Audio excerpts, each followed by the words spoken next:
चलाता है।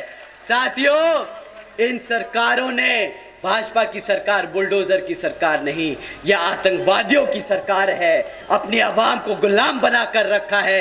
ऐसी सरकार का समय आ गया है अब खत्म होने का। और यहाँ पर बहुजन समाज पार्टी की सरकार बनाकर, बहन जी को प्रधानमंत्री बनाकर यहाँ पे उत्तर प्रदेश में बहुजन समाज पार्टी का राज कायम करने का।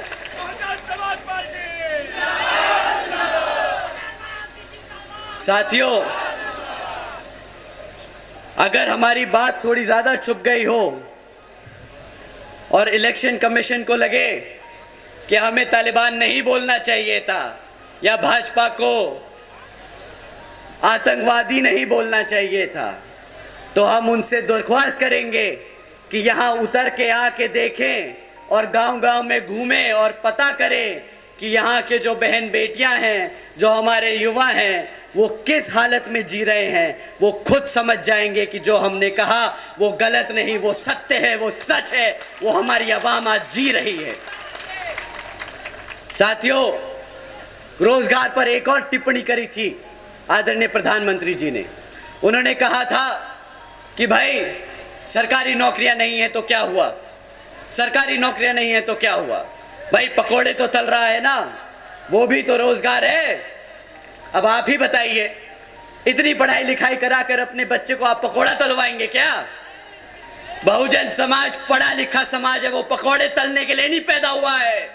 वो यहाँ अपने भारत की संविधान के आधार पर चलकर अपने भारत को आगे बढ़ाने का काम करेगा। बहुजन समाज पहला सवाल लटकाए, इतनी तेज धूप में आप हमें यहाँ सुनने आए हैं।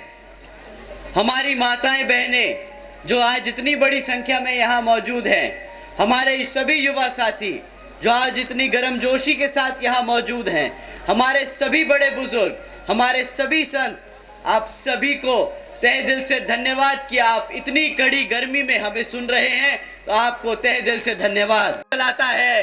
साथियों, इन सरकारों ने, भाजपा की सरकार बुलडोजर की सरकार नहीं, यह आतंकवादियों की सरकार है। अपनी आवाम को गुलाम बनाकर रखा है। ऐसी सरकार का समय आ गया है अब खत्म होने का।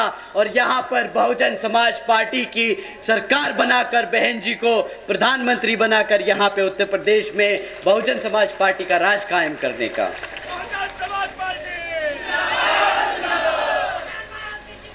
साथियों,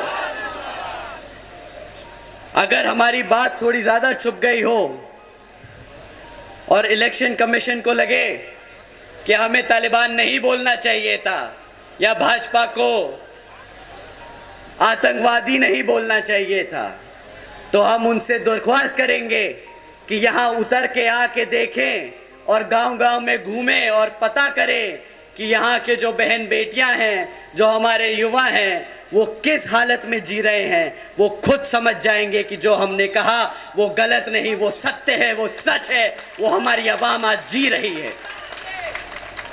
साथियों, रोजगार पर एक और टिप्पणी करी थी आदरणीय प्रधानमंत्री जी ने। उन्होंने कहा था कि भाई सरकारी नौकरियां नहीं है तो क्या हुआ, सरकारी नौकरियां नहीं है तो क्या हुआ, भाई पकोड़े तो तल रहा है ना, वो भी तो रोजगार है। अब आप ही बताइए, इतनी पढ़ाई लिखाई कराकर अपने बच्चे को आप पकोड़ा तलवाएंगे क्या? बहुजन समाज पढ़ा लिखा समाज है, वो पकोड़े तलने के लिए नहीं पैदा हुआ है। वो यहाँ अपने भारत की संविधान के आधार पर चलकर अपने भारत को आगे बढ़ाने का काम करेगा।